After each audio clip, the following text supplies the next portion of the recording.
سەرۆکی فەڕەنسا لە خولی دووەمی هەڵبژاردننی کۆمەڵەی نیشتیمانی وڵاتەکەیدا شکستێکی گەورەی پێکەوت و زۆرینەی ڕەهای پەرلەمانی لەدەستدا. ئەوە لە کاتێکدا لیستەکانی چەپ و پەرگیری ڕاستڕە و سەرکەوتنی گەورەیان تۆمار کرد. هەر بۆیە سەرۆکوەزیرانی فەڕەنسا ئەلیزابێس بۆرن ئەوەی بە مەترسی بۆ سەر وڵات لە قەڵەمدا.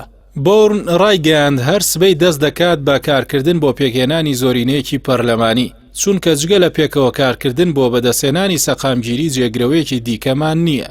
بە پێی زانیاریەکانی وەزارەتی ناوخۆی فەڕەنسا، ئێتلافی پێکەوە بوون بە سەرۆکاتی ئیمانوێل ماکرۆن 245 کورسی پەرلەمانی بەدەستێناوە و لە ڕیزبەندیەکاندا بە پلەی یەکەم دێت، بەڵام دەبوو بۆ زۆرینەی ڕەها لە کۆی 577 کورسی پەرلەمان 289 کورسی بەدەست بێنێت. کوتلەی چەپڕەوی جان لۆک میلانشۆنیش 150 تا 200 کورسی بەدەست دێنێت و دەبێتە گەورەترین کوتلەی ئۆپۆزیسیۆن کە ناوبراوە و شکستەی ماکرۆنی بە گەورە ناوبرد.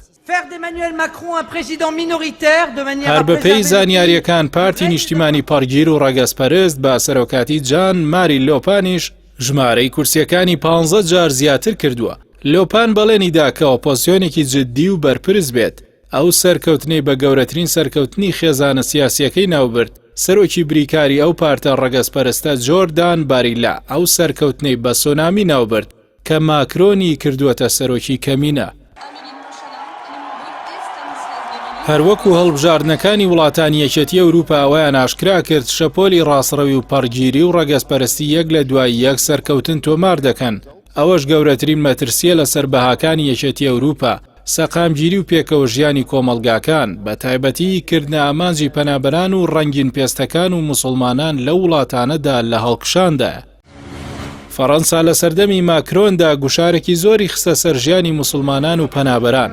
ئەوەش بۆ کەمکردنەوەی کاریگەری گوشاری ڕاستڕەوانی ڕەگەزپەرست لەسەر ئێتلافەکەی، بەڵام دوجار لە بەردەمی ئەو شەپۆلەدا شکستی خوارد.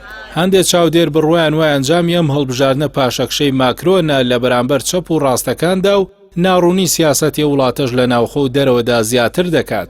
ئەوەش کاریگەری ڕاستەوخۆی لەسەر دیپلۆماسیەتی پاریس لە چوارچێوەی یەکێتی ئەوروپا و کۆمەڵگەی نێودەوڵەتیدا دەبێت. تەنانەت سیاسەتەکانی داهاتووی فەڕەنسا بەرامبەر جەنگی رووسیا لە ئۆکرانیا تووشی شڵەژان دەکات.